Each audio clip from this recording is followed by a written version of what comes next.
All right, everybody, it's 6:15. We're going to begin with the special presentations before we begin our council meeting at 6:30. I would like to invite our honoree to please join me here. Excellent, yeah. Please come on up. Come, join us up here. And we'll have your family and your colleagues join us in a second. Hold on, Councilman Cuadra Garcia. So, as you know, we just celebrated National Law Enforcement Appreciation Day.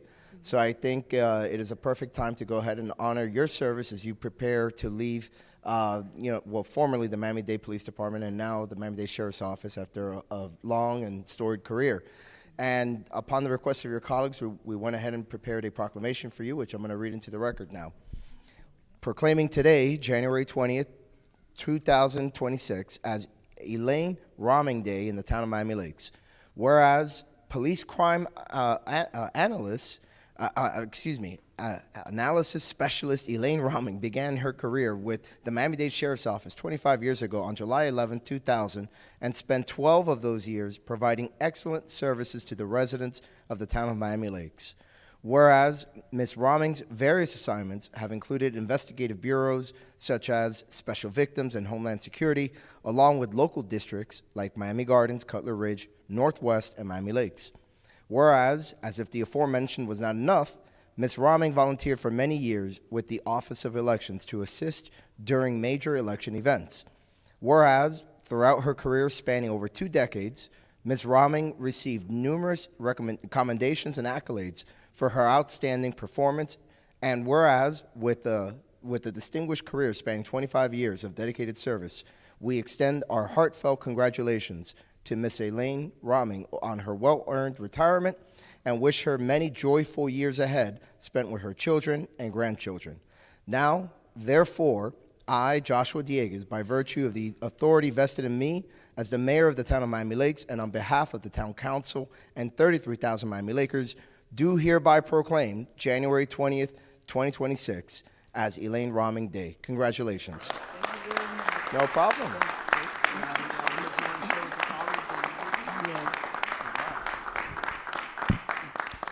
I just want to say thank you very much for the proclamation, and it has been a real joy to work with everyone, all of my coworkers, and I miss you guys. It has been long, but I miss you. Okay? All right. Thank you. Well, congratulations. Guys, come on up so we can get a group photo with everybody, and you guys too. Come on over.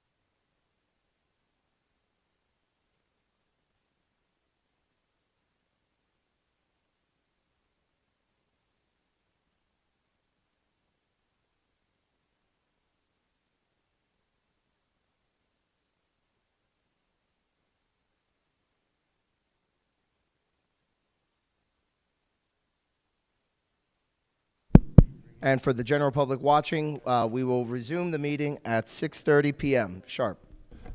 Mayor, I hate to hijack your meeting, but I have a point of personal privilege as members of our staff have requested another special presentation specifically for you, as we did celebrate your birthday last week. So I would hope that the members of the public and everyone here will join me in wishing you a happy birthday and singing you a happy birthday.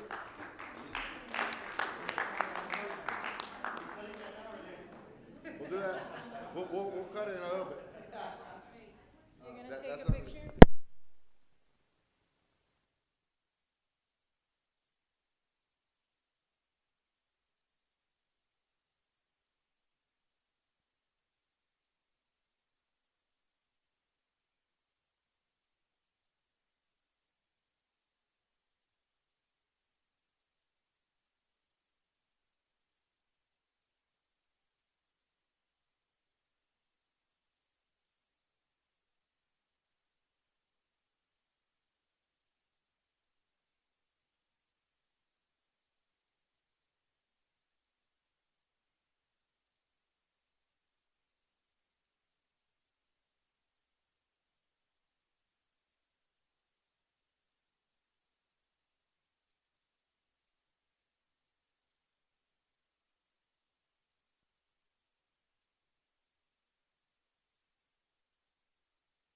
Thank you to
Welcome, ladies and gentlemen, to the first meeting of 2026 of the Town Council. I'm calling the meeting to order at 6:30 p.m. Madam Clerk, please call the roll. Councilmember J.C. Fernandez. Present. Councilmember Cuadra Garcia. Councilmember Garcia. Present. Councilmember Hirschberg. Present. Councilmember Sanchez. Present. Vice Mayor Morera. Present. Mayor Diegues. Here. Mayor, you have quorum. Excellent, excellent. Everyone, please rise for the invocation led by the Vice Mayor. Thank you, Mr. Mayor. Please bow your heads. Lord, we thank you for bringing us here today to make decisions and listen to our people. Help our actions today be guided by the best interests of the residents of the town of Miami Lakes.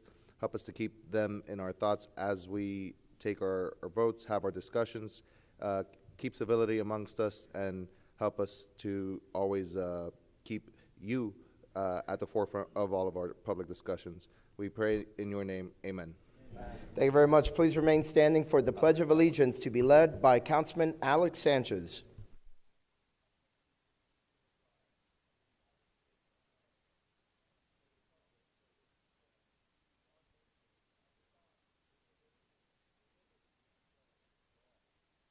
Thank you. You may be seated.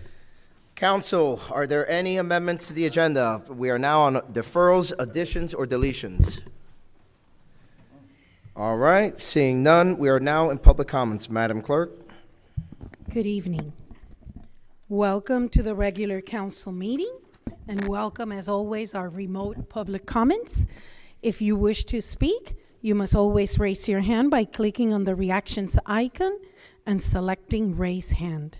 As well, if you're calling in to listen to the meeting and you also want to speak via phone, the only thing you need to do is raise your hand by pressing #9. Public comments will be heard at the beginning of the meeting. Each speaker will be afforded 3 minutes, and all comments and questions from the attending public shall be directed to the mayor in a courteous tone. Please, no clapping, no applauding, no verbal outburst. And should a member of the attending audience become unruly or behave in any manner that disrupts the orderly and efficient conduct of the meeting, such person will be asked to leave. Again, welcome, and if you're here for public comments, please, it is the opportunity to approach the podium, state your name and address for the record, and welcome. Welcome, Bonnie. Hi. Bonnie Cintrone, 14770 Lewis Road. Good evening, Mayor Diegues, council members, Mr. Peterman, and staff. First, I just want to wish everyone a healthy and prosperous year to come. And I also want to publicly extend my heartfelt thanks to Dr. Velasco for his generous donation of canopy trees. I thought that was a truly magnificent gesture to help keep our town looking beautiful. Once I have looked more closely at what the plans for the Neighborhood Improvement Committee hopes to do, I may have some ideas or suggestions. But one sure thing that I will not be advocating for are any new plans or projects that would include applying for grants. I feel our town is fully developed and really has relatively few basic needs. Anything other than meeting those needs would just be adding unnecessary expenses. And I want to thank you for continuing to try to do what you can to alleviate some of the traffic congestion. I will say that what the Graham Company has done by burdening this town with another 7-story apartment complex is to me a travesty. I can't even imagine what 154th Street, where it meets the Palmetto, will be looking like. But that on-ramp to the Gratney Expressway should help to alleviate some of it, so I'm glad you're moving forward with that. And lastly, I just ask you to use the prestige of your positions as local political leaders to petition the FAA and the Opelika air traffic controllers to narrow their funnel-shaped approach and departure patterns to the I want them to make it to that narrow east-west corridor that it used to be up until about 8 to 10 years ago. Now, too many fairly large aircraft are passing at low altitudes over a wide swath of our town, encompassing many more residences than it used to do. And more worrisome than the noise is the black, sooty residue that descends on our homes daily. And we are inhaling all of that. And now a wide area of our town is exposed to potential danger rather than a more concentrated one as it was in the past. So thank you for listening. Thank you very much for your comments. Are there any other speakers here in chambers? Seeing none, Madam Clerk, are there any remote public comments or anyone online that would like to opine? Yes, I believe Mr. Abel Fernandez, at least I see his name in the screen.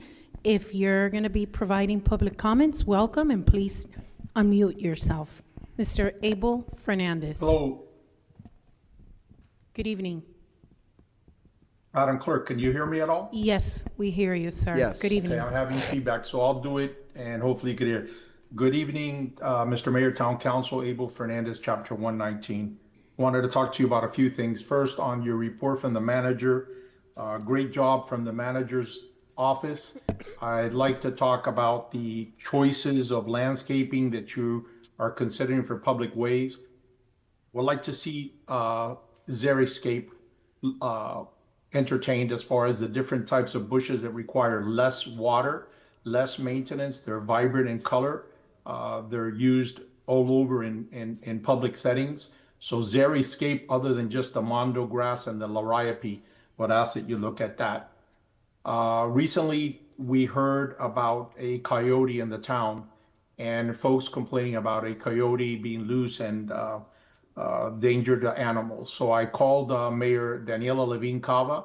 She conferenced me in with the animal control department director, and then we reached out to the Everglades Wildlife Rescue Team, which operates under a grant from the Miami-Dade County for situations such as this, to pick up animals that can be relocated to the Everglades or to other areas where they don't interface with the urban area. So they're working on that now. I gave them the addresses. Wanted you all to know that they will be coming out between tomorrow or the day after to look for the coyote and try to capture it and relocate it. So keep you up to date on that. Wanted to talk to you about what's coming up now in Tallahassee in reference to the property taxes. I don't know what your position is, but I imagine that as concerned council members of Miami Lakes, you would realize that cutting or eliminating property taxes as they propose is going to be a burden for this town, tremendous burden. And I'm hoping that you can speak to the representative and the senator for us in this area and voice your concern with the elimination of these property taxes. It's going to be incredibly difficult position for any government to operate like that. Finally, we just celebrated or commemorated the Dr. Martin Luther King birthday, and in that manner, and is reaching out that we all strive for better communities. I'm hoping that in the future, the communications department can put out a message on holidays such as Dr. Martin Luther King, so the entire community can see the desire of this council and the town to be inclusive for all. Thank you for your time. Thank you, Mr. Fernandez. I believe earlier the clerk stated there were no other members of the public online. That is correct. All right, with that, public comments is closed, and we are on item 7, appointments.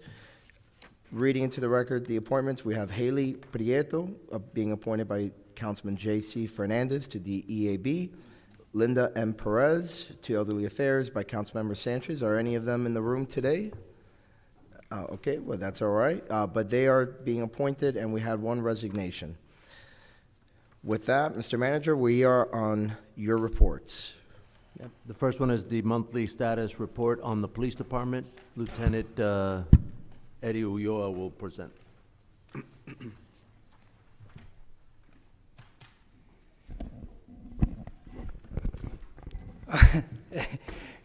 Good evening, Council. Lieutenant Eddie Ulloa. So to close out the year of 2025, we had a total 40% reduction in crime in our targeted crimes. In addition, for 2025, we had an overall issuance of traffic citations. So for hazardous moving violations, we had 2,385. Non-hazardous moving violations, we had 858. We issued 391 parking citations and also issued 945 verbal warnings. As it states, currently right now, we're still up to par in reference to status quo in reference to our crimes so far for the month of January. We'll give you obviously an updated numbers come for next council. Council members, Councilmember Sanchez, and we'll go over to the right after that. Lieutenant, for now. Yes, So on the parking citations, 300 and how many did you state? 91, 91. Does that include cars that are illegally parking in handicap spaces? absolutely. Okay. And because Yeah, I we've know- also, the county has also instituted the project itself for the issuance of handicap parking, and we participate in that. We've done 3 for the year of 2025. Okay, so you're working in conjunction with like the tax collector, that they're on this whole Yes. hunt for individuals that have either illegal handicap parking decals or just parking there because they want to. Yes, Okay, good to hear. Thank you. I appreciate it. You're welcome. And thank you for everything you do, and good job on your first meeting. you're welcome, thank you. Councilmember, was it Herzberg or Garcia? Okay, Garcia. Thank you so much.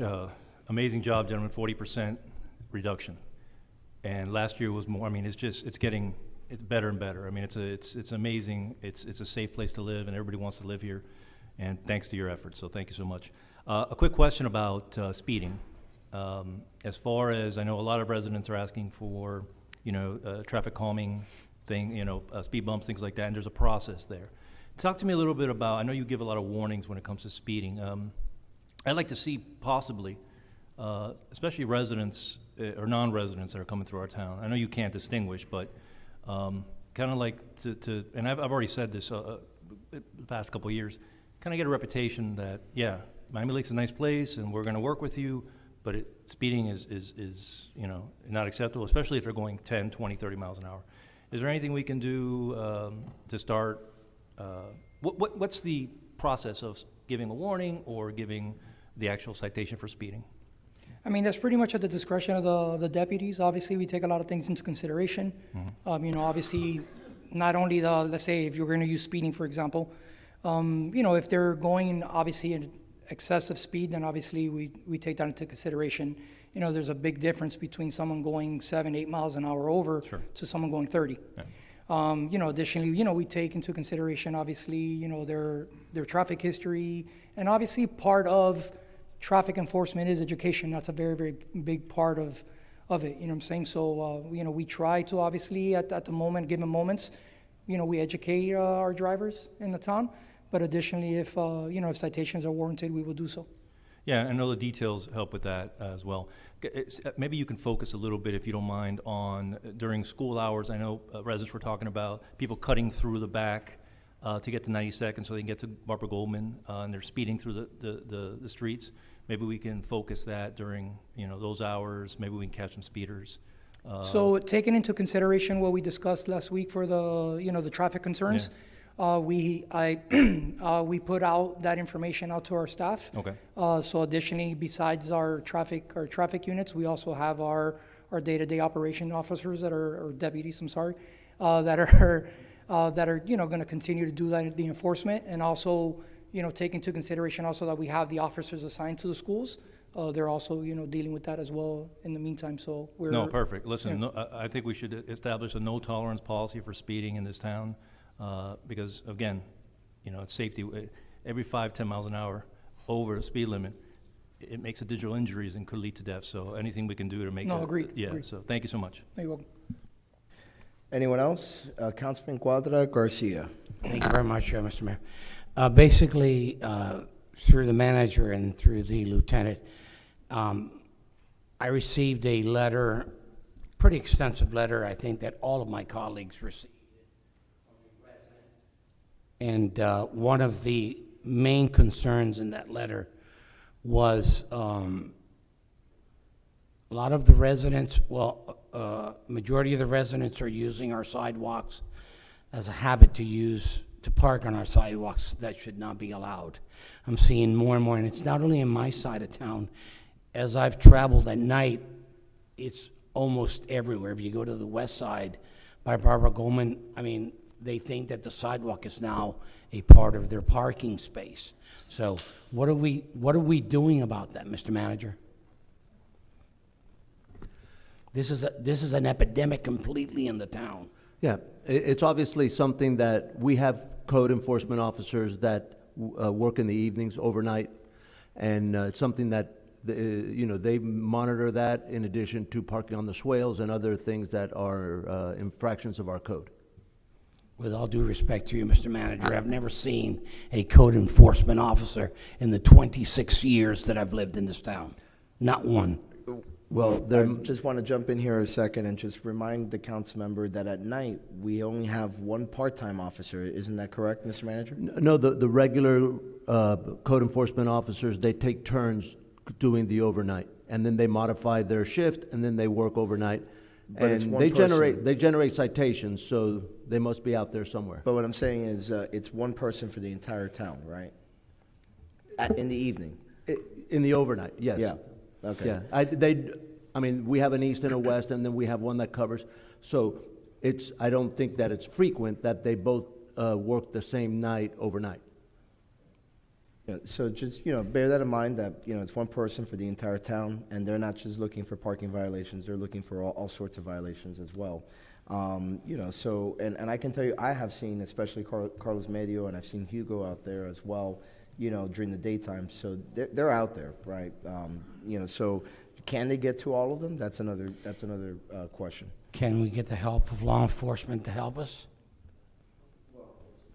To my recollection, that was one of Councilman Sanchez's items, and based on my last conversation with the attorney, I believe we were moving closer to entering into an interlocal agreement with the Miami-Dade Sheriff's Office to have them help us out enforcing our codes. So, Okay, thank you. Anything else? All right, seeing nothing else, thank you very much. A major designate is what I'm going to call you. Great night. All right, Mr. Manager, next. Yeah, the monthly infrastructure report by our Director of Public Works, Omar Santos. Good evening, Council. Omar Santos, Director of Public Works. Keep it brief, highlighting two projects. The Palmetto Underpass 154. This week, we're starting our milling and resurfacing operations, so we're heading towards the finish line. And then the other project, which I have sent, I think, 1 or 2 updates, is the 59th Avenue demo. Over 50% completed in the removal of that building. And we continue in our design process. Our consultant is working on responding to FDOT comments on the design. And the last thing, on the reimbursement side, we've received already our second reimbursement from HUD, which equals around 50%, or close to 50% of the $3 million grant. Any questions? Well, thank you, Council. Questions? Let me start on this side. This time, Councilman Cuadra Garcia, and then we'll go to Councilman Sanchez. Now that we've got our director here, I would like to ask him where we are with the canal embankment restoration program. We are letting this slide over and over and over, and what's going to happen is, look at phase 1. Guys, let's take this serious. Look at phase 1, and now phase 2 is already starting to deteriorate, and then what are we waiting? So I need to ask you, Mr. Director, where are we with this canal embankment restoration program? All right, so what we have is for phase 1, and there's basically 2 approaches to that right now. One is being led by us, and it's taking the report that was developed by the engineers. They have an inspection. They call out the length, the height, how many cells we have in a certain area, and they did a really good job by doing it by addresses, so it helps us out. So we average out how many cells are there, and they have a percentage of voids or washouts. So based on that, I'm leading the effort on developing an estimate of what it would take to get that repaired. Once I get that done, that will be presented for consideration of funding. Obviously, we have our stormwater, the fee, the collection that we do through that. That's something that would come out of that since it's part of our stormwater infrastructure. On the other end, there was a question, I want to say it was Councilmember Garcia, that posed it to our attorneys, and they are looking into it as far as the contract and anything that we can do on that end. So I believe that's still on the works, but once we have that, it will be reported. Yeah, let's make sure the warranty doesn't expire like the other ones have expired. For which one are you referring to? If the third one starts to break, let's go to the warranty. Yeah. And in phase 2, let's go to the warranty. That's why it's there. Yep, and we're Okay. doing inspections. Thank you. Councilman Sanchez. Director Santos, good to see you. Happy New Year. Happy New Year. Back in October, we had a site visit at the site next to Barbara Goldman where we cleared out those trees, and we were looking for ideas to prevent cars from going into that area and continue dumping and doing other things in that area. Have you been able to do any research into that? Because I don't see it in the infrastructure report. Well, I priced out placing the most economical would be wooden bollards. Okay. At that point, we're identifying funding, right? Yeah, we have to identify funding. It would be the wooden bollards similar to what exists on Royal Oaks on 82nd Avenue, Okay. right? That would be the least expensive option. That would create a barrier where people can't go in there and dump, like you say. Okay, but sometimes lo barato sale caro, so I don't want to go with the cheapest if we have to change it 5 years down the road. If we can get something that's maybe a little bit more expensive to have a longer lifespan. I could present that as well, but the Yeah. ones on 82nd have been there for a very long time. Yeah? Okay. Yeah. Yeah? Unless a car goes through. Okay, yeah. Anyone else? Councilman Garcia. Thank you, Director. And I want to thank the Director and the Manager for working diligently on 59th Avenue. I know we're almost done with the demolition. When do you foresee that site being cleared and ready for the next step? So I'm projecting, well, I think I sent this on the email too, by the end of this month. Okay. It should be cleared out. And then February is just final cleanup. We have to stabilize them, put some sod on top, so it doesn't create dust. Yep. And then once the design is completed, we go out to bid. And also, thank you for working with me and setting up meetings with the engineers to get that design process expedited and moving forward. I want to thank your office for that as well. As far as putting sod, is there any other way to remediate dust without spending, what's the square yardage of sod we're going to use on that? Because to put sod and I want to say it's rough. Don't quote me on this because I'm just going off the cuff of memory, but I think it's around 9,000 square feet. Because the building itself is 15,000, but that's a two-story in one section, so. So is some of the sod that we place going to remain there after? Or are we going to put sod and then The take it plan out? is to use Bahia. It's Bahia grass. It's Yeah, it's cheap, yeah. inexpensive, Yeah. which is for this type of situation. Okay. Doesn't really need watering, so once the project starts, that's all gonna get removed. Okay. Yeah. I appreciate it. Anyone else? All right. Thank you very much. Right. Manager, 8C. Jeremy?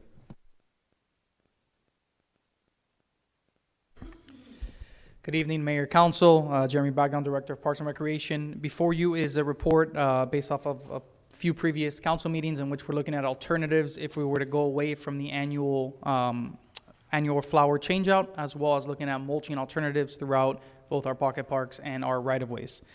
In the report, I list out some of the flower change options available that have proven to be hardy enough to withstand being on the roadway, survive long-term, and not really become an aesthetic concern down the road. As Mr. Chief Fernandez brought up, Xeriscape is another type of option. However, Xeriscape is usually going to be utilized in areas that do not already have irrigation, and typically not going to be somewhere that's high focal like a roadway. Typically, you'll have it in some pocket parks or some natural areas. P87 in Florinda Estates is one example where that's a Xeriscape park. So we did look at different alternatives and thinking of that. And then as far as the options given, as I mentioned, these are things that have proven in the town and in other locations that have worked in these similar applications. So as I go through it, you'll have the flower changeouts of looking at an option of installing sod in lieu of any type of plant material. You'll have the utilization of liriope throughout the landscape beds, and then also the use of mondo grass in lieu. It could be mondo grass or dwarf mondo grass, pretty common and similar, but those are the three options that we're looking at right now with regards to the flower beds. With regards to mulch alternatives, there is no direct similar product to mulch as far as a like for like in both the aesthetic appeal as well as all of the environmental benefits that mulch provides. So the options given here are going to be going with a bare soil mulch, bare soil bed. So just letting it retain itself within its own soil. Then there's ground covers. So there's two options I put there: perennial peanut, which we have used before in the past in other areas, as well as, once again, mondo grass. You have the cost breakdowns. Also, we looked at, I know it was brought up by the council to look at decorative rocks or some type of structure that doesn't need water, there's no growing habits. But in looking into that, there are some concerns with using decorative rocks along roadways and parks, as it can become hazardous to kids, vehicles, and so forth. And then in the last there, you have the maintain current options, which would keep our seasonal flower bed swap out, as well as the utilization of mulch. Any questions? To the chief mulch hater, we'll go to Councilman Herzberg, and then we'll go to the vice mayor. I guess the director to remove the mulch. So I appreciate the report, and to me, I think this is a budget decision we can use later this year. We should be making. I don't think we should be making motions now because this is about money and aesthetics. So that's the first thing I want to. This is all aesthetics. There's nothing necessarily important about what's currently done. It's mostly aesthetics value, correct? So as far as the flowers, that is an aesthetic appeal to give contrast during, as I mentioned, the seasonal changes. So moving forward, one thing I will need from the council is just going to be some direction on this next flower swap out, because we are getting to that point now. For instance, we would be looking at a spring mix, something pinks, reds, whites, something that is more spring. So that is directly aesthetic. Now looking at mulch, mulch does have benefits that are environmental, things that are not able to be reciprocated without a change. So if we left soil, that would then increase the frequency in which we would need to control our weed suppression, because bare soil with nothing else growing or deterring it from growing will create more weeds within our soil beds. Mulch also helps keep moisture, which also then retains for the plants within them or the grass around them. So there are benefits that are environmental of maintaining mulch within our beds. But as far as the flowers, yes, that's going to be something that can be swapped out with something else, and you will lose some of the visual appeal. Got it. I mean, so for me, you'll probably hear this again, and we'll see where the numbers come coming up in the summer. But on the mulch side, I'm really okay with doing nothing. It's an aesthetics. Personally, I don't see the aesthetic purpose of it. And it would be an immediate $145,000 a year savings, right? The flowers, I can, it's not as big as the savings, but it's still there. It's still a yearly cost. Option 1 or 2 are immediate savings within 1 to 2 years. So it's just something to think about when we're talking about the budget. That's the way I see it. Me personally, I wouldn't tell you not to do the flowers. It's in the budget now. We're not amending the budget today. So I think this is just about, this is for me to have when we start talking numbers coming back up in July, June. Thank you. Vice Mayor Morera, and then Councilman J.C. Fernandez. Thank you, Mayor. I just want a little bit of clarification for first and foremost, so I don't embarrass myself. How do you pronounce number 2? Liriope? Liriope. Liriope. Okay. The liriope, it says 64,600. Is that just one time? Yes. Or are they annual or no, these are perennials. Biannual? They should last. The only thing you're going to see is repairs. So if anything, a car vehicle runs over it. or an infestation breakout. But other than that, there is no need to swap them out like annuals. Okay, so that right there is a $43,000 a year saving, essentially. It's an upfront cost of $60,000, but then followed by year after year savings of $43,000, right?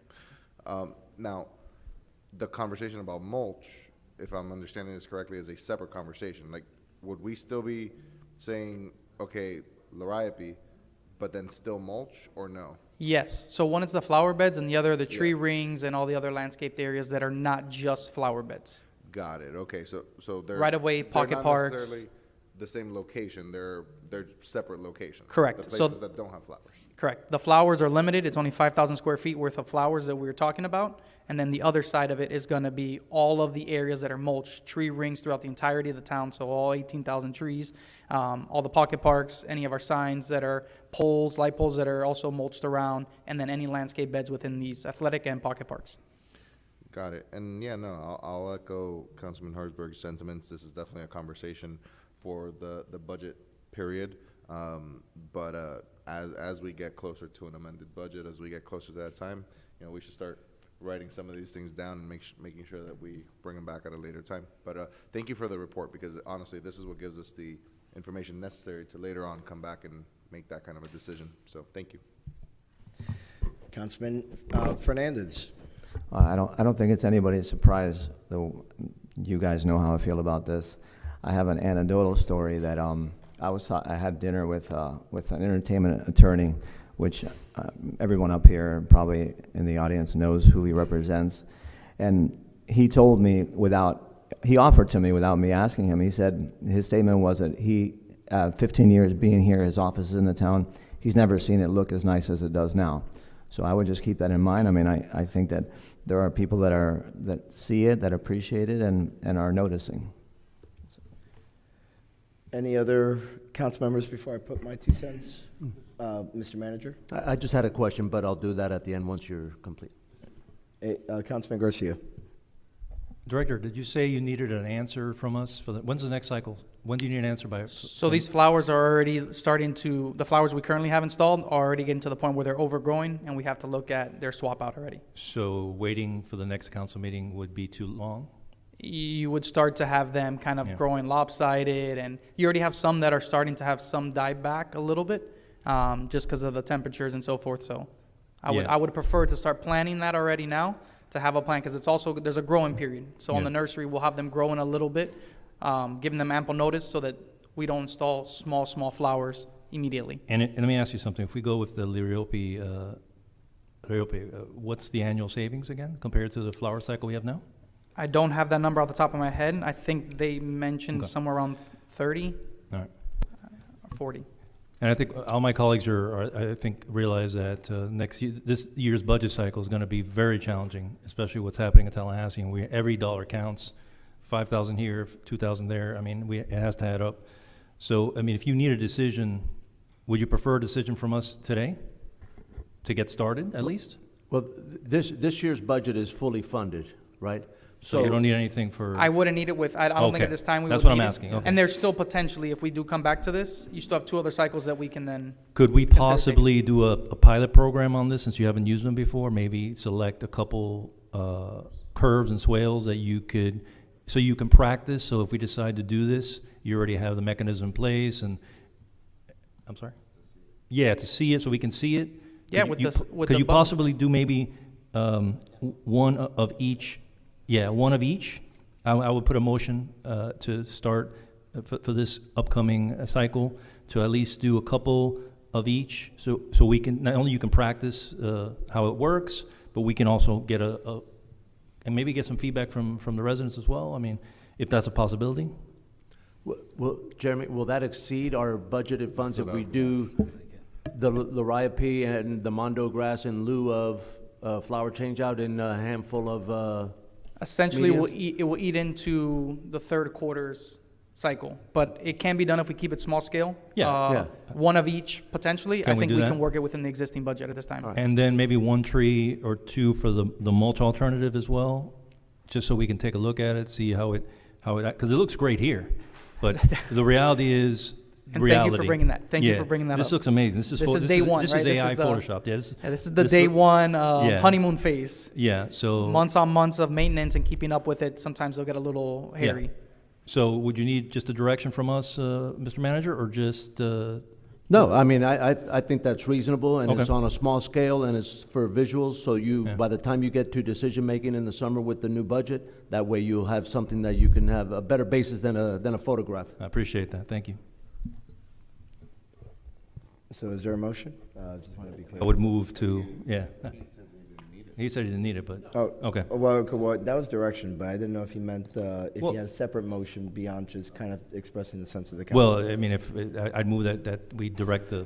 If you want to make a motion, Yeah, great. I'd move that we If direct the not, manager to, we and get it. to direct the park director to go ahead and get started. I'll Is there a second. second?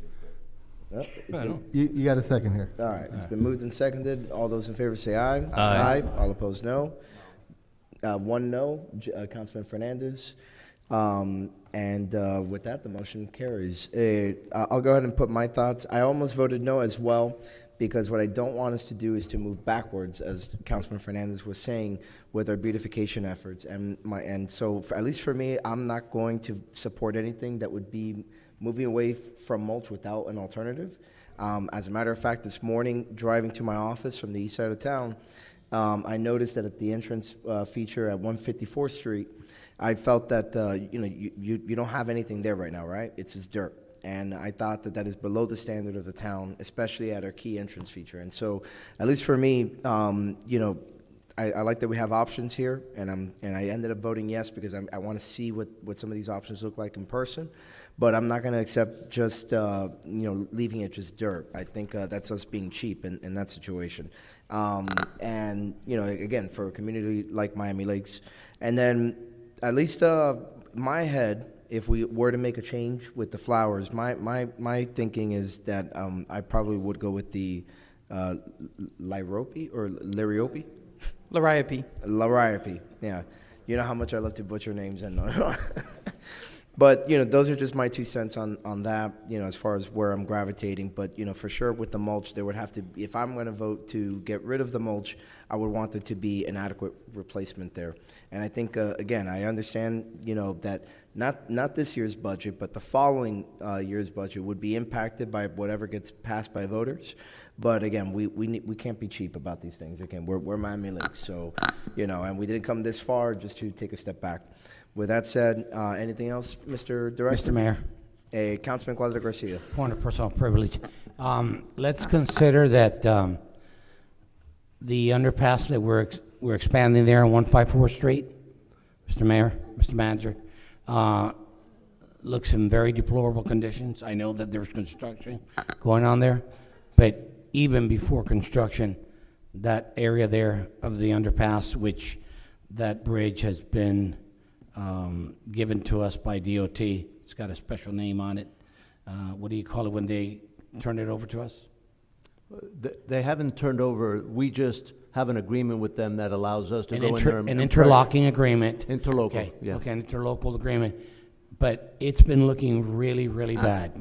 I mean, Right. Part of the objective of that, a side benefit to the extension of the turn lane under the Palmetto is that the southern side, the other side of the columns, is going to be redone in a subsequent project to eliminate any of the dirt. They had originally they had these big round flower bed areas that didn't make any sense because nothing was ever going to grow there. And we're gonna do that and much nicer. Once this project is done, we're gonna look into improving that southern side on the south side of the columns. because it looks way before we started that extension there, it looks really bad. So let's consider it of making that look much better than it looks. Actually, piggybacking off of that, and I'll close with this, is while I understand, I know that's been Councilman Cuadra Garcia's one of his main beautification initiatives, which is cleaning up the underpasses, especially at 67th. The reason why to date I have not supported it, especially as a recurring cost, is because ultimately that area is just going to continue to get dirty all over again. So I just think, we do what we can. I think the manager just pointed out an area where that project is actually going to be helpful. The other thing I would just say is let's definitely stay on top of making sure the Growing Beautifully mural stays clean. Mama Bear is always on my case about that. So, because obviously we all pass by it on the way to the office, and on the way back. With that said, thank you very much, Director. And we are now on item 9, which is the attorney's report. Mr. Gastesi. Okay, so it's been a long road on the blasting issue.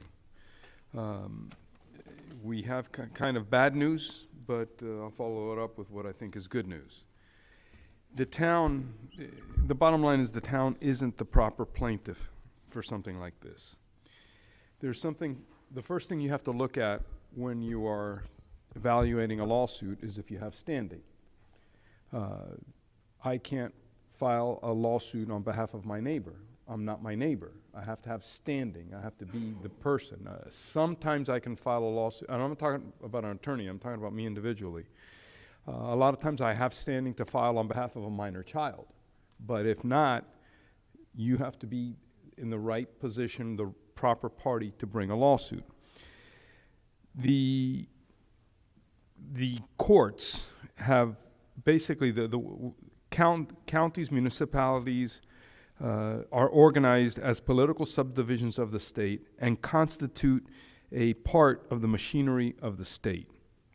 Municipalities in this state are creatures of the legislature and are absolutely subject to legislative control. Being political subdivisions of the state of Florida, the counties, in this one case, which would apply to municipalities, are not a person. We are a person to sue other people if we're wronged in a breach of contract and stuff like that. But when it comes to the specific item of voiding out legislation enacted by the state, we are not a person. And if you're not a person, you cannot bring the lawsuit. Accordingly, because municipalities are political subdivisions of the state, they do not possess independent constitutional rights to the right of access to courts and a jury trial in their governmental capacity. That's the Kalakis versus Boyd case. Thus, the town could not make a constitutional claim under Article 1, Section 21, and Section 22 when acting as a governmental entity. That's essentially what's called the public standing doctrine. There are exceptions. When the legislation itself makes you spend money or the legislation makes you incur a personal injury.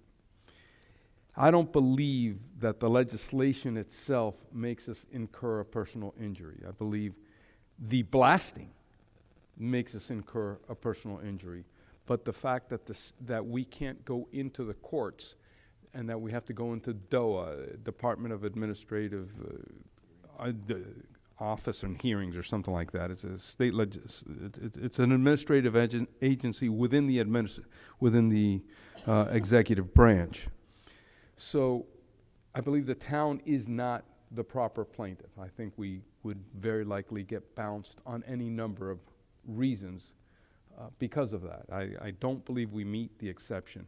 I know in Homestead, they brought a case about the Live Local Act and everything else, and they're trying to get around the standing doctrine, the public standing exception or standing doctrine, by alleging that they have some sort of a personal injury because of the legislation itself. Some other public officials have brought it when it comes to the disclosure of forms and things like that, because it's personal to them and they are, quote, suffering an injury.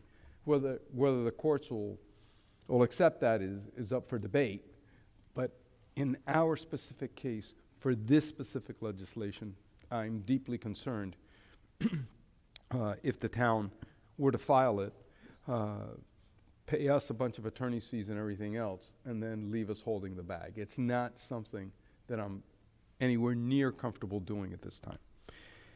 As a result, Councilman Herzberg and I believe that this is really improper legislation. This is not good legislation for the homeowners, which is the ultimate reason as to why you are doing this. You're not, it is really, really bad legislation for residents targeted at our residents.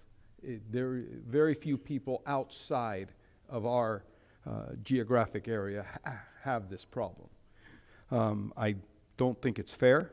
I don't think it's, you know, I don't think it should stand as it is. So Councilman Herzberg, through his law firm and our law firm, are going to be taking on 4 plaintiffs, 4 individuals, at no cost to those individuals. It's an uphill battle. It's strong. We are not going to be profiting from this in any ways. In essence, you know, I think we're accomplishing some of what the public policy goals of the council are. I was not aware of all of this stuff. Councilman Herzberg has really led the fight on this. He's really knowledgeable on this issue. I've seen a draft of the lawsuit. It's interesting. I make no guarantees whatsoever. It's an uphill battle. We're talking about a very well-funded opposition with a state legislature and executive branch that, you know, really favor the legislation, let's just say. So it's an uphill battle, but I think it's something that we should do. I think it's something we, you know, and I feel compelled to do now about how much I know about it and everything else. I don't want anybody to think that I am putting this case in our law firms at the expense of, you know, enriching ourselves or something like that. It is 100% completely the opposite. It is pro bono. We will not be using town resources or town administrative personnel or anything of the sort. It is completely on us. I don't think the town should spend the money, and that's kind of the decision I've made. If someone wants to file a motion or present a motion that we should proceed, that is something that is up to you. But under these circumstances, and just so you know, we did get a second opinion from this. We retained the Gray Robinson firm, and they gave us a memorandum, and I'm pretty much in agreement with what it says. We had formed our own opinions. We had not told them, look, this is what we see or what we find, but they came up with those reasons and others as to why we should not do this. Well, I'll give Councilman Herzberg the first crack at it before I put in my remarks. Thank you, guys. And you know, obviously, we've been looking at this closely. I've been looking at this closely for years now. And it comes down to a very simple fact that I believe the strongest claim of this lawsuit is the right to jury trial. And the town simply does not have that right. So you can't go to court saying the law is unfair because we don't have the access to jury trial when the town doesn't have that access. So I have signed up 3 individuals already that are affected by these blasts. I'm about to sign up a 4th. I think that will be the 4. The complaint is basically ready. I do plan to have it filed this week. And we'll move forward there. It's not a town issue. I'll make a motion shortly to take it off this body's hands. This is a private party issue moving forward. I will not be discussing it much on here because this is between my law firm, Mr. Gassessi's law firm, and our clients. At that point, you'll hear about it, right? We're definitely going to talk about it, but it's not going to be a town issue. It'd be no town resources. We're taking this pro bono. This will cost us money. This will cost our law firms money, especially if we have to litigate it in Leon County. But we'll see where it goes. I agree. No guarantees from the hours and hours I've spent. I like our chances. I think the law is on our side, but you can't make any guarantees in court. But that's what we're doing. So I'll make a motion to. I guess the framing would be to remove and move that the town does not proceed with filing the litigation based off the report from the town attorney regarding the blasting. I'll second it. Any discussion? Seeing none, all those in favor say aye. Aye. All opposed, no. The ayes have it. The motion carries. And Councilman Herzberg, I just wanted to thank you, and I also want to thank the Vice Mayor for your time that you guys early on put researching this matter, and I want to thank the attorneys as well for being very thorough. As I had mentioned previously, if the standing issue was not resolved to my satisfaction, it would be very difficult for me to support a suit, notwithstanding the importance of this issue to our residents, because at the end of the day, we can't be throwing good money after bad. But of course, I'm glad to hear that you've made alternative arrangements, and I wish you well in that endeavor, and you as well, Mr. Gastesi. With that, who else? The Vice Mayor, and then I'm going to turn it over to you, by the way, to chair the meeting while I go do something outside. Sure. Thank you, Mayor. So I want to say, obviously, as someone who came into office campaigning on this issue, it was very near and dear to my heart. Still is near and dear to my heart. Something I actually didn't notice until right now was that from here, there, every single person from me to Councilman Cuadra Garcia is a former member of the Blasting Advisory Board. So it's near and dear to all of us. In discussions with Mr. Gastesi, in the past when we were in the Blasting Advisory Board together with Councilman Herzberg and with the Deputy Town Attorney, Mr. Coviella, they know that I've come up with crazy ideas to try to get standing. We've jumped through hoops trying to get a standing. I think I proposed the most tangential thing ever to try to say that it hurt our property tax rolls and therefore it damaged us directly. So we really did exhaust all options, and what I did not see was this last piece of the puzzle, frankly, because I didn't expect anyone to be this generous and anyone to actually step up. So I do want to thank you, Mr. Gastesi, as well as your partners who are also taking this risk on along with you, and you, Councilman Herzberg, as well as the partners at your firm who are taking on this risk along with you, because it is a risk to your firm. There is a risk that it goes nowhere, and that there is no ability to recover. So you've taken this risk upon yourself.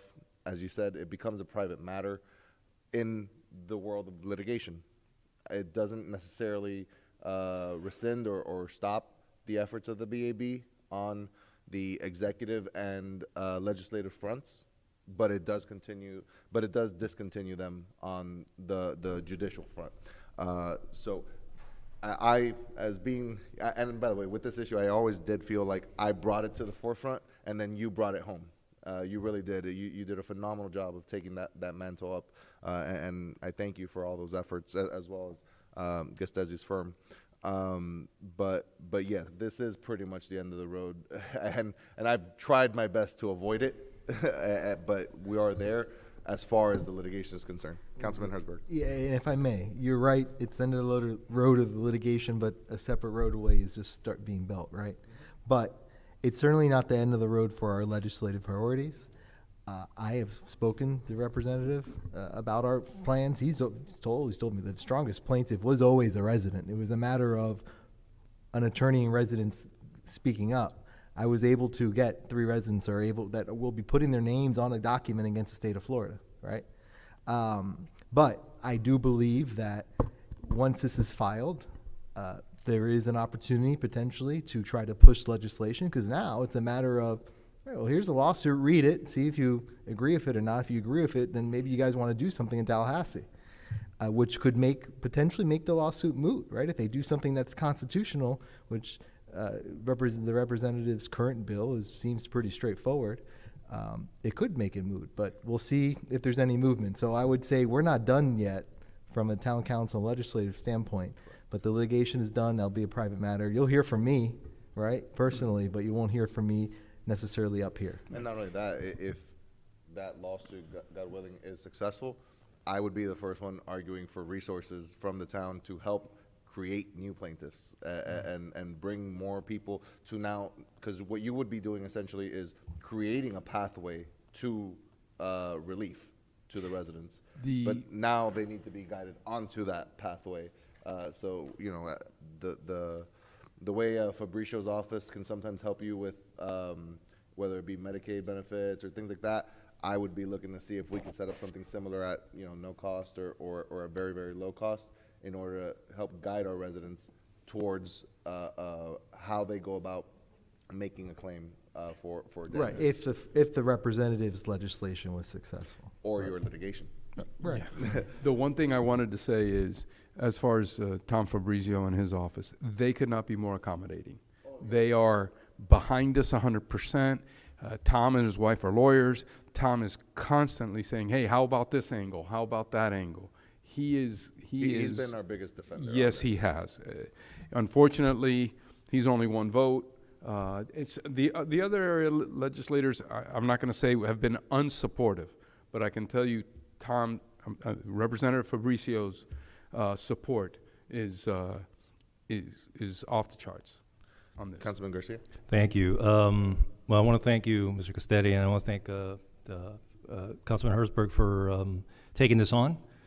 It has been a battle for decades, and I just want the residents to know this is not us giving up on the process. This is us adjusting to the fact that since we don't have standing, we basically can't do anything. I mean, we can't ask for relief if we don't have standing. So going through the residents, which are the ones that are getting hurt anyway, and the ones that deserve relief through another avenue is a great strategy.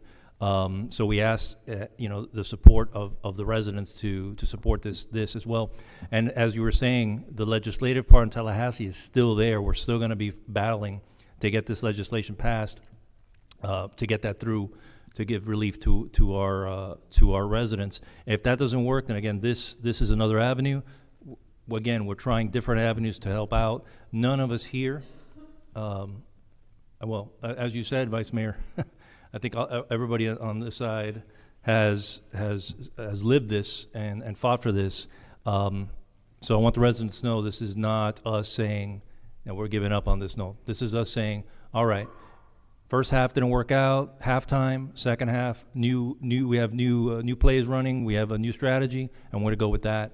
And again, the fight continues. So thank you so much. Thank you, Councilman Garcia. Any Mr. other Vice Mayor. comments? Councilman Cuadra Garcia. Thank you, Mr. President. Thank you to both law firms. Kudos to both of you that took on the challenge. I always want to remember to both law firms that we've talked to Goliath and we've told them where we needed to be. They didn't want to listen. Remember, David went against Goliath and knocked him out. So always, whenever you think that, always think about David and Goliath. So that's all I could tell you. Congratulations that both of you have the courage to move forward, and I know that you guys are going to make it happen. Thank you, Councilman Cuadra Garcia. Any others? Seeing none, we'll go ahead and move on to committee reports. And Vice Mayor, just Mr. Manager. one question. And is there now, since this is going to be put in the hands of private litigation, is there a continuing role or purpose to the blasting committee continuing? So that's kind of what Councilman Herzberg and I were just talking about, that there is still a role to advocate on the executive, administrative, and legislative side of this equation. This only takes out one leg of the government, which is the judicial. Okay. The rest are still in play because, like he said, if they see this lawsuit and they say, oh man, you know what, taking a look at the facts in this lawsuit as drafted out, this kind of makes sense. This is a dumb thing we're doing, and it is an unconstitutional thing we're doing. Let's go ahead and change the law, because that's what they can do. Then that renders his lawsuit moot, and he can drop it, and now the residents have relief. So it all, and the former chair, Miguel Martinez, he was always big on, and so was I think all of us, on multi-prong attack. So you're attacking from the legislative side, from the executive side, as well as from the judicial side at all times. That way, whichever side opens up, that's the route that you take. So, and listen, I've honestly rambled that idea in my head. I think that the time will come for the BAB to sunset. I don't think it's here just yet. Got it. Okay, on to committee reports. We're on to the Public Safety Committee report. Mr. Carlos Andres, come on down.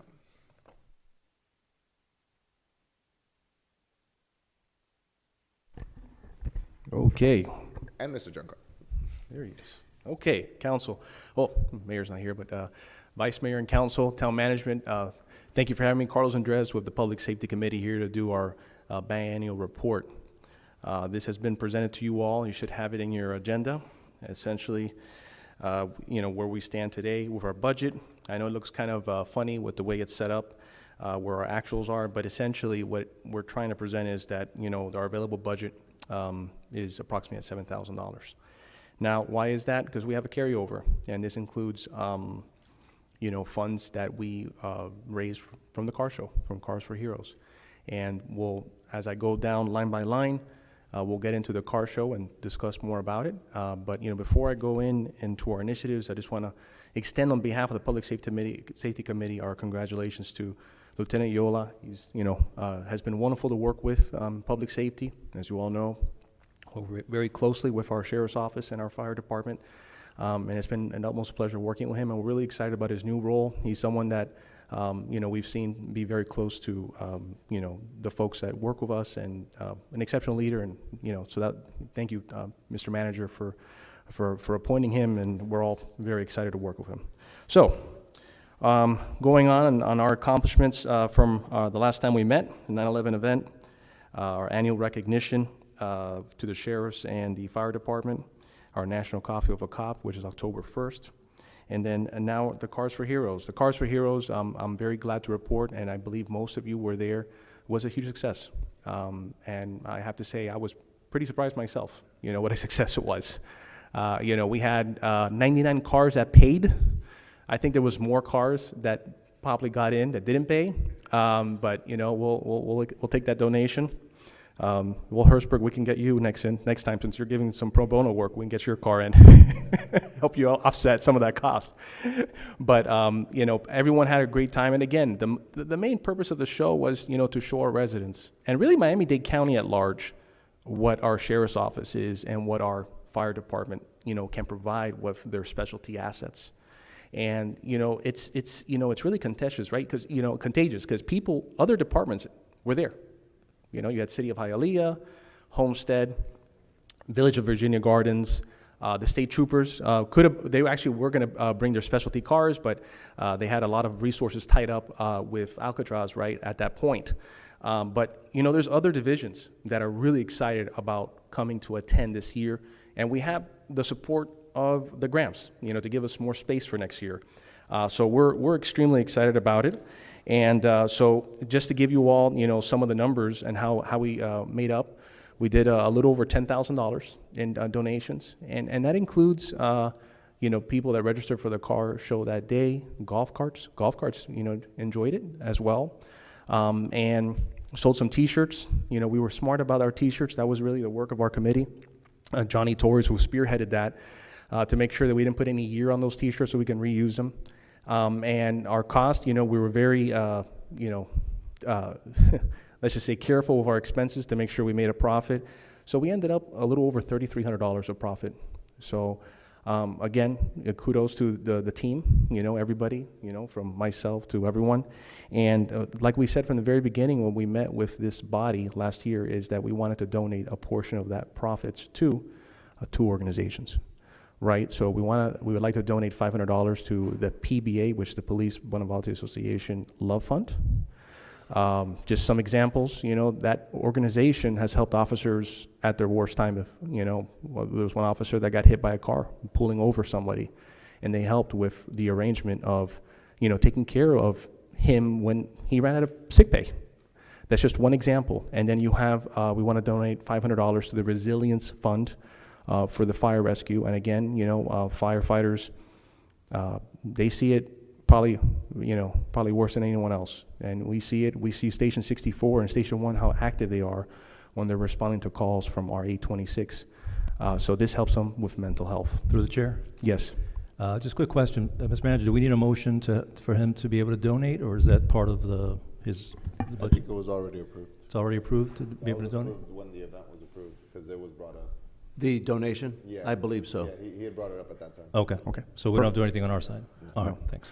Now, and thank you, Councilman Garcia, for bringing it up, because what we would like to do, if at all possible, is that when you consider the donations of $1,000 in total. We end up at $2,300 of profit. We would like to earmark that money. In other words, not spend it on our operations, but save it for next year's car show. So that's something that, why do we want to do that? That way we don't spend it on our recurring expenses, on what we're doing, and making sure that when it comes time to next year, we don't have any of that issue with, the budget being reset, because our car show is very close to the new fiscal year, right? And it also will help us with the difficult conversations that we'll be having this summer on budget.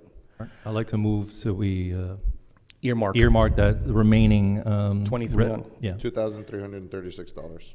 And Second. All right, a motion is made. There's a proper second. Any discussion? Seeing none, those in favor say aye. Aye. Against say nay. Motion passes unanimously. Thank you, Council, for that support. So now moving on to our accomplishments, I like to call them accomplishments because I really feel that they are. We had holiday safety tips. Hopefully most of you saw it. Again, just some examples. Some people are like, hey, you know what? We know that. I'm like, yeah, but you forget. And this is showing our residents what we got. What we have at like perfect example is when you're on vacation. You do a watch order. A lot of people know we don't have that, all right? So that was a huge success for us. Now, future initiatives. We have something coming up tomorrow. We're going to be joining the NIC for the event they're having with the HOAs. This was something that Councilman Fernandez, requested, that we see how we can work with the HOAs, public safety. So we'll be attending that tomorrow.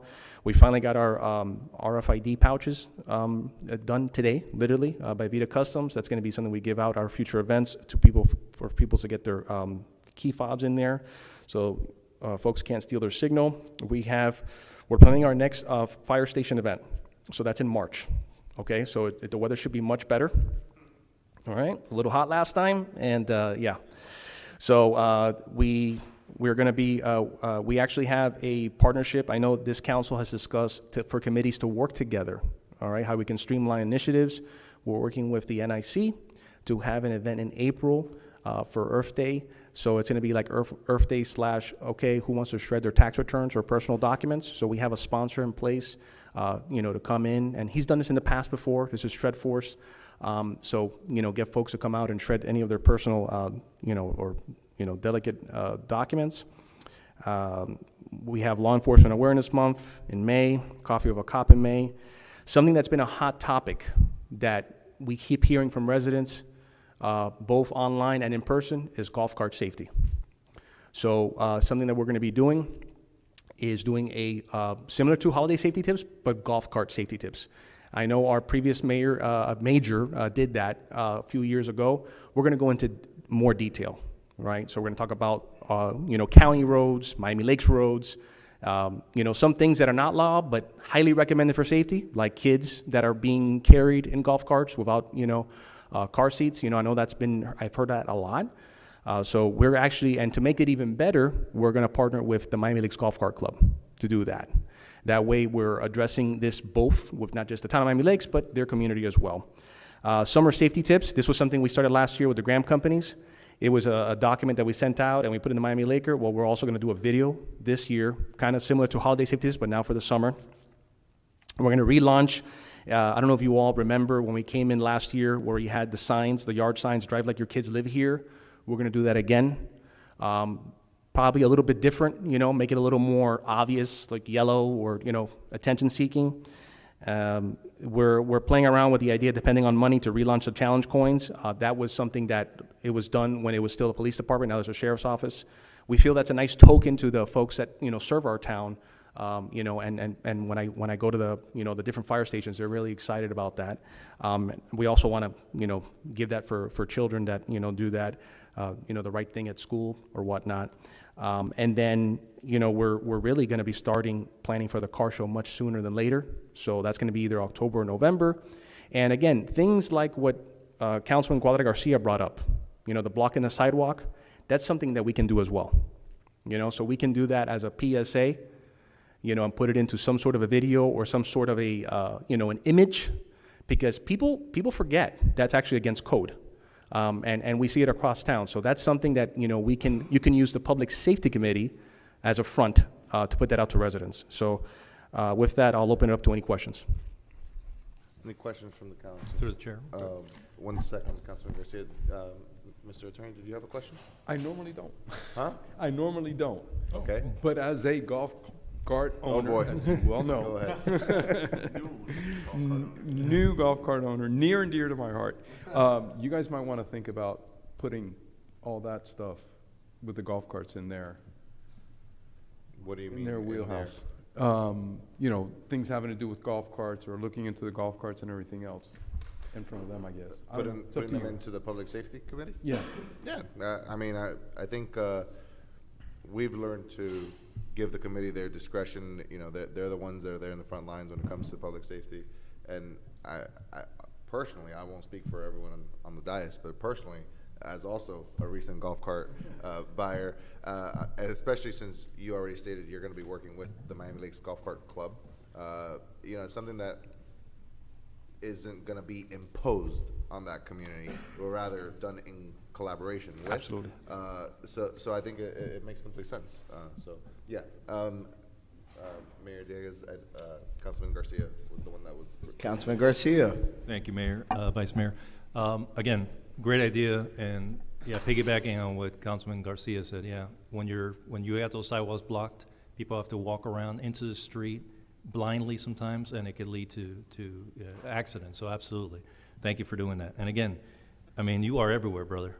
I mean, on Friday he was at Main Street Live, helping the Cultural Affairs Committee with that event. By the way, amazing event. It was great weather. The artists from Brazil were amazing, and everybody had a great time. So thank you for being there as well.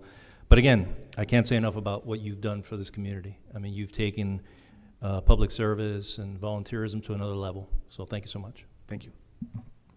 Anyone else?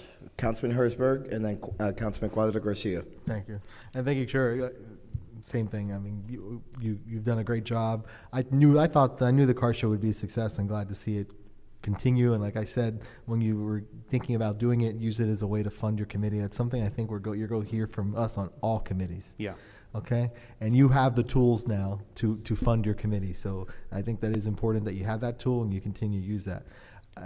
The events you did over the past year were great. I love the Firehouse. That was a phenomenal event. So I would just say, keep doing what you're doing. Maybe not try to take on everything. I'm just going to trust you. Whatever you request right now, I'm going to approve. But your committee has done a great job for the past year, I think. So just keep doing that, but don't try to overcommit at the same time, right? Because it's hard. It's a lot of work. You know that. Your committee knows that. But overall, if you think you can handle it for now, all right, let's do it. So that as long as you have the money too, right? So that's all. So keep doing a great job. Thank you. Councilman Cuadra Garcia, and then Councilman Sanchez. Want to congratulate you again on the last car show. We had people from Davie, and also a couple of people that I knew came all the way from Weston. So you actually had penetration all the way from Weston and Davie there at the show. Thank you. Councilman Sanchez. Carlos, congratulations. Public Safety Committee is leading from the front, as we do in Miami Lakes on multiple things, from our police department to from the high visibility lights to now having I believe it to be the first ever car show where law enforcement and residents get together to promote public safety and police equipment and everything like that. So congratulations. I'm very proud to be a supporter of yours. And as Councilman Herzberg said, right now, anything you need, you can count on us. Thank you. Well, thank you very much, Mr. Chair, Vice Chair, for your report. With that, ladies and gentlemen, we are now on item 11A, report from Miami Lakes Food and Wine and Miami Lakes Town Foundation upon reaching the $100,000 mark for donations. And for that, we have Ms. Lynn Matos representing Miami Lakes Food and Wine, and we have the man, the myth, the legend, Mr. Fred Senra, representing the Town Foundation. That guy. All right. So good evening, gentlemen and ladies. We're very proud to, you already mentioned it, but I think we need to do it again. We need to mention it again. The funding that it is provided by the Food and Wine, since it started, it's been used through the Town Foundation, which I happen to be one of the members of the Town Foundation, to be distributed among local schools, local organizations that present the need for a certain grant, for a certain program that they would like to develop or use for. With the grants that we awarded this past week, I believe it was, we surpassed the magic number of $100,000. That all that funding has come from the Food and Wine. That's why we need to continue to support and continue to help Lynn, the efforts that Lynn Matos, has made with. She always says, with Giuseppe, but I know that she's the one that she's the heart and soul of the Food and Wine, and she will continue doing so. So, thanks for your support, and we will continue doing our job as far as giving the grants to the local people. Thank you very much, Mr. Senator. Ms. Matos, would you like to say anything? Or Lynn, as we simply like to call you? Excuse me, call you? It's been a minute. I'm Lynn Matos, and I am the excited and proud co-founder of the Miami Lakes Food and Wine Festival. So I'm going to take you back in time. There are a few in this room that were here. Josh probably is one. Mayor, my apologies.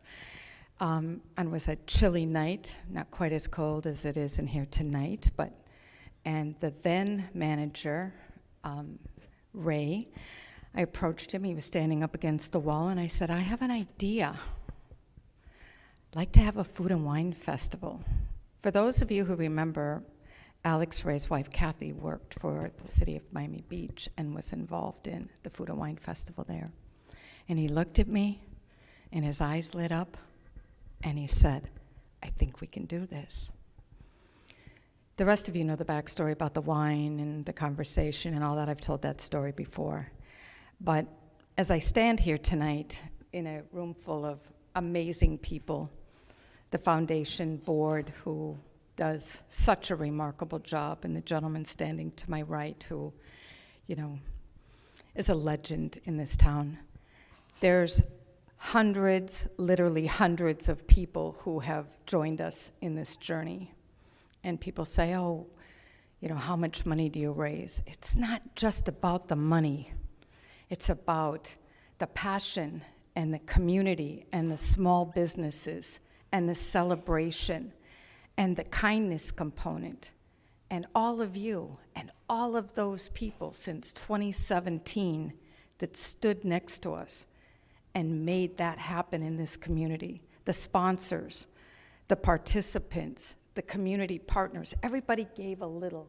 Everybody gives a little. And for those of you that bought tickets already, thank you. I appreciate you. That's amazing. And the rest of you, I hope you can make it. It means the world to us.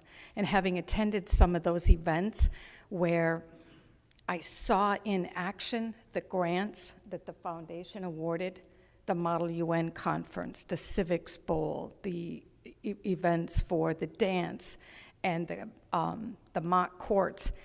When you see it in action and you see those kids, it makes every single moment where it's late, I don't sleep, I'm worried. I'm at the park pulling weeds and doing all the things that I am so crazy to do. But I can't thank you enough. And I've been so blessed to have just an incredible team, and I'd be remiss if I didn't say thank you to the original group, Andy Perez, Tony Fernandez, Nancy Rogers, Heidi Sarah, Gloria Garcia, of course, who's still with us hand in glove, and just some incredible people that have been with me throughout this entire journey. It's $100,000. Every dollar, we started zero every year. It's every door, every sponsor, every ticket sold. And without the foundation board, who just is so incredibly remarkable for the work that you do, I'm not on that board, for those of you who don't know, because there's an appearance perhaps of impropriety, and it's a direct pass-through. I keep saying that in case anybody's confused. But I just sit there and smile because the work that they're doing is just so incredible. So I know you got a lot ahead of you tonight, and I sincerely appreciate the time that you've allowed me. And I hope it keeps going. It'll keep going if it's the will of the community and the town to give back, to be kind, to drink wine, to celebrate the small businesses. And I truly think that it's remarkable when we started in 2017. Think about what the restaurant scene was like in Miami Lakes and what the transformation has been, and how many great restaurants have come and thrived and grown and are just doing amazing things in the town. They're such incredible community partners. So I overspoke, talked too long, but thank you so much. I appreciate each of you and all of your support in the foundation. There are no words. Without you, this wouldn't have happened. And so when I researched those documents in 2017 with one of my favorite CPAs and said, can we do this through the foundation? And he said, yes, you can. You know, that was just the beginning of where we are today after all these years. So thank you so very much. Don't go away. If it is all right with the council, I'd like to invite down here the members of the town foundation, Mr. Peterman, Gina, Kay.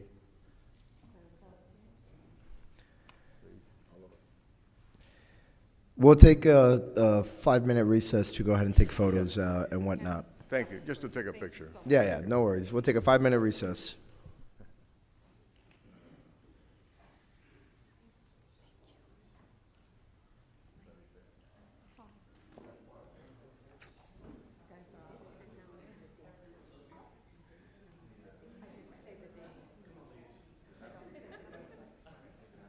And colleagues, just for the order, let's let them go first, just the board and Ms. Matos, and then we'll join in after their initial photo.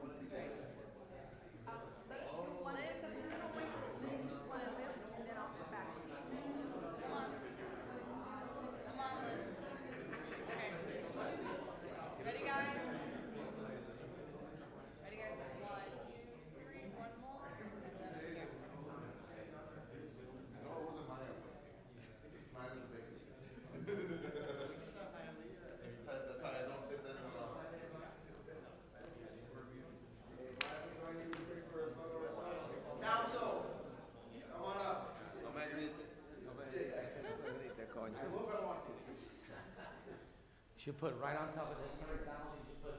Don't need it. I want to say too, when I can, special thanks to the town Miami Lakes Police for keeping us safe. I know the festival and all the time leading up it, and the Miami Lakers, of course, and all the parks and all the departments that work on this. Everybody, I don't really believe in this. I just pretend. And to Mike Campos, if you don't know him, he's a creative genius behind Food Hawaiian. Makes us look spectacular all the time. Thank you so much. Big smile, okay? Ready? 1, 2, 3. One more, and then over here.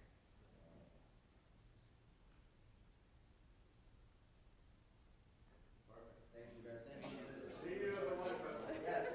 Mike is also my first friend ever, and my social media.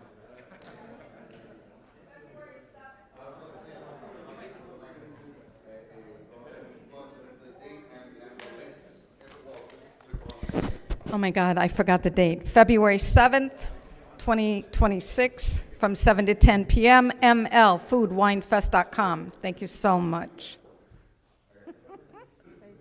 We're over 3 minutes.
A.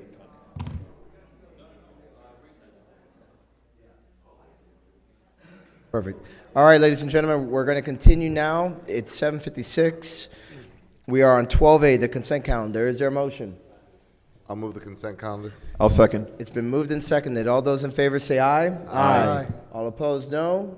The ayes have it, and the motion carries. Thank you. And with that, we are now on 13A, ordinances on first reading, naming rights, sponsorships, policy, and letters of support by Vice Mayor Morera. Mr. Attorney, please read the ordinance into the record.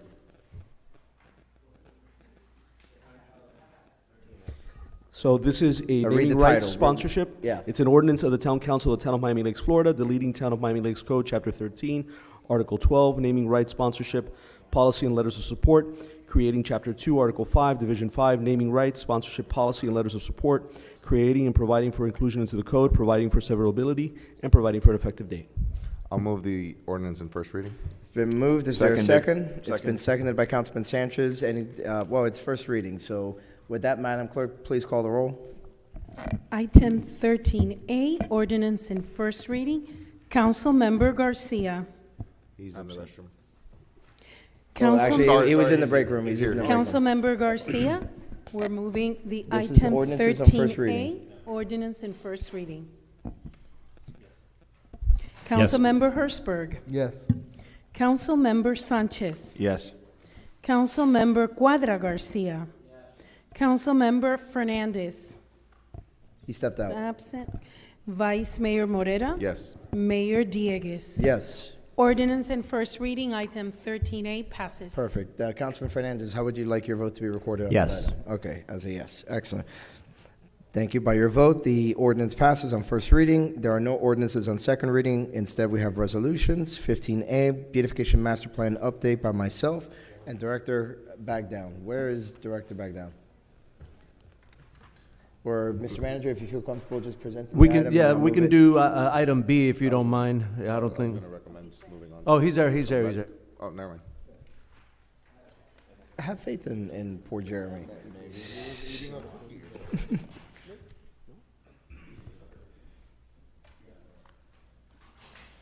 This is here for mulch again? No? This is about adding mulch. July. All right. You are recognized to go ahead and present item 15A, the Beautification Master Plan update. So yes, this is the item that was deferred back in November to take a look at the updates being provided to our beautification master plan, which originated in 2014. This is taking a look at everything we've completed, creating punch lists on what is still left pending, what is still missing funding, but more importantly is also kind of the lessons learned. Where were there some obstacles that we could not overcome and some hurdles that we had to kind of shift our focus on.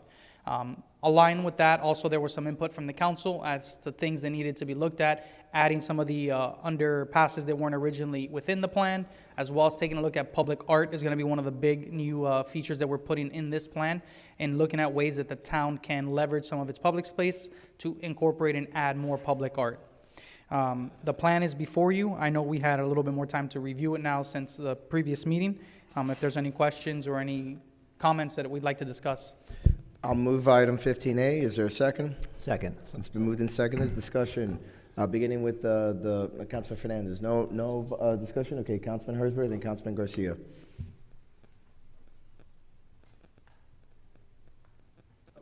Sorry, I thought you said Councilor Fernandez, sorry. I like the plan. I understand this is sort of like a guidebook of when you're making decisions. Let's look to see what the decisions should be focused on. Anything major could still come before us. The only thing I would like to see is a focus on as little, sort of like what Mr. Fernandez stated, and I spoke to the manager previously, focus on plants that require as little maintenance as possible, focus on native species. Like I remember looking at the plan, and I guess I saw that it showed types of plants, but maybe that's not the focus of it, because it didn't really say let's focus on native plants or these type of plants. So if you could just share a little bit of how the town makes those decisions when you do make updates on making sure you're trying to be as cost effective as possible in what we plant, right? Because it's not just buying the plant over a few years, it's now maintaining it, which is the biggest issue. Yeah, definitely. The biggest thing is we can build a lot, and we got to maintain it for the next 25 years, right? So the plant was built with species that are all conducive to the South Florida area. Believe it only mentions twice native. However, all the species that we're looking at tree-wise, right? Your Dahoon hollies, your pigeon plums, your live oaks are all Florida natives. Same thing with our green buttonwoods. And then there are other species of plants that may not be listed as non-native, however, they're non-invasive. They are recommended by IFAS for planting and so forth. So all the plant material, it is kind of a combination of over the years what we've seen works, what is conducive to our area, and obviously, yeah, if we see there are certain plants that I didn't put before you that we had issues with, obviously we take into consideration our experiences with things that we know are going to require more maintenance, are going to require more repairs or replacements. So those things we kind of steer away from. The plan, as you mentioned, is built as a guiding principle of what we should be focusing on, but any projects that come forth, mainly those that aren't funded right, we'll have to come back to this council to look at anything funding-wise. At that point, we can talk over the species and what's planted, but what you have listed within the beautification master plan is essentially things that are going to be conducive for our South Florida region and things that are going to be of lasting impact as far as the need for replacements or any type of things that may require more maintenance. Through the chair. Councilman Garcia, then Councilman Cuadra Garcia. Thank you, Mayor. Well, again, and the mayor hits on it every time we're up here, beautification and making sure that the town, is at a certain level, right? What can be more beautiful than our native plants, right? So I think we can make that work, and I think what our council is saying, let's make it work, and let's make it work as smart as we can, and make it sustainable. Now, I'm looking at 53 cul-de-sac beautifications. 53 cul-de-sacs and 53 beautiful streets with neighbors all around. I think we're going to need the help of our neighbors and our residents to especially with art in public places, if we want to put some art there. Do we have, along with the Neighborhood Improvement Committee, some sort of process where we can include the neighbors in each cul-de-sac to kind of adopt a cul-de-sac and help with, not the overall maintenance, but maybe help out with certain things if they want to plant something, or help, let's say we're going to plant some native trees, have the kids in that neighborhood, the families come out, make an event of it so they adopt that cul-de-sac, make sure it stays clean. Involve the neighbors in the process to help not only your staff, but also help the town be more, get more involved in their beautification in their neighborhoods. Is that something we've done in the past, or something that we've So ever? with cul-de-sacs, we haven't. We do have the Adopt a Road and Adopt a Park that just kind of went through, and we had a recent update to it that incorporates different ways that you can adopt a park or adopt a roadway for plantings of this sort. There's also the Family Tree Program. Now, we could look to incorporate cul-de-sacs within that Adopt a Park program, so we can add it as an asset that a family or two neighbors can join together to maintain their cul-de-sac. That's something we can definitely look into. Maybe some originality to the cul-de-sac, make it their own kind of thing, help out. Maybe there's something they want to do to make it their own, be it an art sculpture, or like you said, maybe, pavers or something that, or something that for a family member, something that makes each unique, to that neighborhood. Perhaps something that'll encourage people to come out and participate in the process is something that we might look into. We can take a look at it. Down the road, there's just the way that the cul-de-sacs were improved, were kind of uniformity, plant material that we know because we have to maintain it. Sure, but we can definitely look at options in which there can be some... A little space where yeah, they that can be personalize their cul-de-sac, maybe. I'm just trying to get people involved in the process and so they understand what it goes, all the work that is being done to make sure that their neighborhoods are at the level that they deserve. Definitely. And then also just on a side note to that, right, and making sure that we're informing our community. Whenever we have a reforestation program, or right now we're just finishing off the Sevilla Estates reforestation, removing the Cuban royal palms and placing green buttonwoods, right? We go out to the community. Our staff will actually hand deliver some letters that give them options. So when we looked at what we wanted to plant in the Sevilla Estates and 166 corridor, we gave the options. Do you want silver buttonwoods, green buttonwoods, pigeon plums? We like to get feedback from our community before we make these decisions. So it can be something along those lines where if we're looking at a renovation of a cul-de-sac, getting those homeowners that are adjacent, do you like these options? What else would you like to see? And we can encourage that a little more often. I don't want to slow down the process at all. Yeah. I just want to give them, a say, and say, hey, what do you think? Okay, great. Not to have not to have 5-6 meetings No, just a quick, hey, we want you involved, what do you think? Yeah, and then Yeah, boom, boom, boom. it's typically a mailer, Yeah. in which we list the options out, and if there's any questions, they can always email us direct. But definitely, like I said, we can look at incorporating the cul-de-sac side, and looking at what that would impact the maintenance and making sure that it's obviously nothing that's gonna be, an issue to maintaining that cul-de-sac long-term. Councilman Cuadra Garcia and then Councilman Fernandez. Thank you, Mr. Mayor. Basically, got two small items. I'll try to make it as brief as possible to Mr. Baghdad. One of them is we had talked about in the past that we are going to be having our tree nursery. Is that something that we're working on? Yes, right now we're evaluating some of the locations to come back to review before we come back with an entire plan. So basically, as I'm going to echo what Councilman Ray Garcia said, let's get our neighbors involved. Look at what Dr. Gilbert did for us. You know, nobody knew that he was, he wanted to be generous and he wanted to help us. So let's ask our general public, whoever wants to be generous and nice, they might want to donate some trees. So always keep that in mind. So the next one is we have seen the mistakes that Miami-Dade County has done in the past on planting these oak trees, all these real aggressive root trees, and they never thought about planting them in areas to where we needed a big or bigger area for them to expand. So I have asked yourself, I have asked the town manager, that when you're planting these trees, also keep our town council, myself, to come out and see when you are putting those root barriers to see how things are going. We have planted a good amount of these trees, and I've not, at least myself, I have not heard anything when you've planted these trees. Can you please keep me up to breast, Mr. Manager? Yes. Thank you, sir. Councilman Fernandez. Thank you, Mayor. I love the idea that Councilman Garcia brought up regarding the neighbors and getting them involved and having them contribute. I would just say this, I think it's in regards to grass, plants, flowers, I'm all in. The only thing I'd like to be cautious about is inviting them to install artwork because people have bad taste. Have you seen? I'll include myself. But what I'm afraid of is that they're going to put in statues and call that art. It's very subjective, and that you're going to open up a can of worms. Maybe we can give them some choices. Pick one out of three. No, I get you.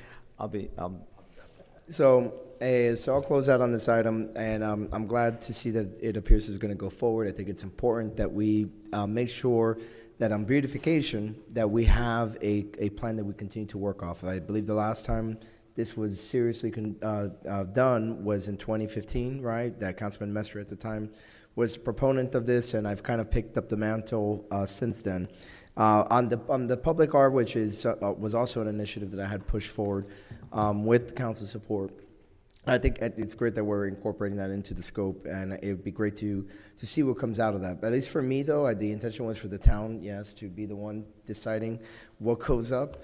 But of course, some kind of input process wouldn't be a bad thing. But the idea was for us to go ahead and be able to, not fall behind, right? Our sister city of Hialeah has been incorporating all sorts of art pieces and their entryways, right? They're also incorporating them. I forget which park that is that they have a bunch of statues in. So I didn't want us to fall behind, when it comes to culture and beautification, which we were for a while there. But I'm glad to see that we're back on track with that. This being a resolution, voice vote. All those in favor say aye. Aye. All opposed, no. The ayes have it. The motion carries. We are now on 15B, adoption of the fiscal year 2027 federal legislative priorities by Olivia Schock and Manager Peterman. Although I'm going to go ahead and just say that for the benefit of my colleagues, when I met with Congressman Diaz-Balart a few months ago, and when the manager and I spoke with our federal lobbyists, these priorities are listed here, all passed the smell test, in terms of what the congressman was willing to accept from us. So with that, I'm going to move item 15B. Second. It's been moved and seconded. Any discussion? Yes. Councilman Sanchez. I'd like to add if the council, if it's the will of the council, to request funding also for the veterans, the Wall of Honor that we want to do at Veterans Park? Even if it's a percentage, a small percentage of the total cost. We're estimating it to be about 350,000. So even if it's a small. Friendly amendment. Well, it still needs a second. No, I would like to make a friendly amendment to what he's proposing. But he didn't get a second. I'll second. Yeah, there we go. Now I'll make, I'm willing to make a friendly amendment, which is just have Ms. Schock determine what are the potential sources of grant money, because I think right now you're limiting yourself to federal only, but let's see, is there federal, state, private, nonprofit, et cetera, all of the available? And if there are federal, for them to be added to this.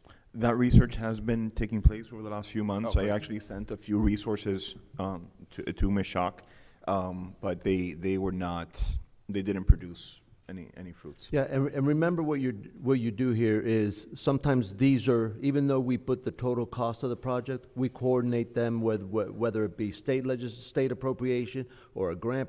So what I would recommend, if this item passes, is to put it at $400,000, just to make sure that we have enough for how construction goes, and before you know it, you blink, and then there's inflation. Yeah. So I would put Veterans Monument at $400,000, and if we are able to obtain other funding sources, then we'll coordinate that with the representative's office. Right, and we can sell this to the federal government as a way to help, as a recruiting tool, to show how the town of Miami Lakes honors its veterans, and eventually maybe high schoolers will see that and want to be a part of that, and will either enlist or dedicate themselves to OCS. But it can be used as a recruiting tool, as a tactic to tell the federal government. The manager's recommendation as my proposed amendment.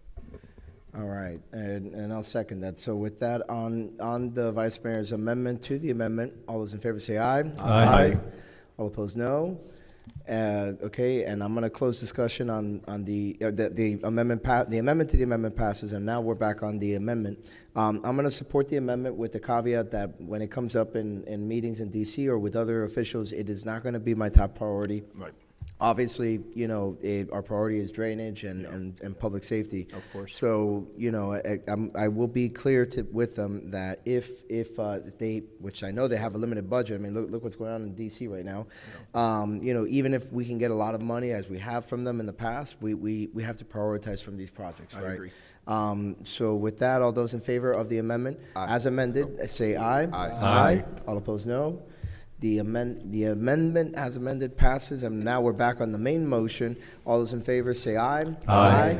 All opposed, no. The ayes have it, and item 15B passes. There being no new business, we are now on my report to the council. I simply wanted to, give you an update as to where I'm at with my travel expenditures. Last year you all allocated roughly $3,500 for my travel.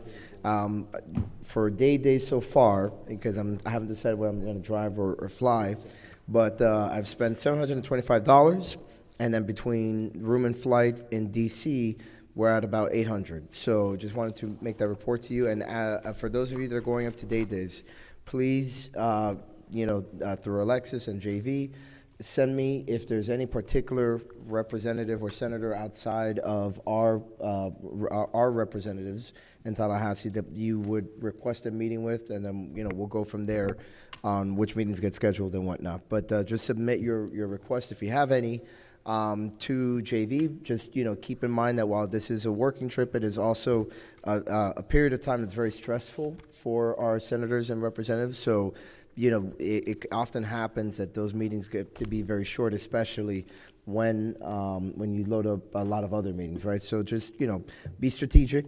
Don't just throw everybody that you ever wanted to meet on there, but just give me who'd you like us to talk to, our Tallahassee team about scheduling a meeting with. With that, do you have anything else? No. Okay. Well, with that, there being no further business, we are now adjourned at 8:15 p.m. The under wins.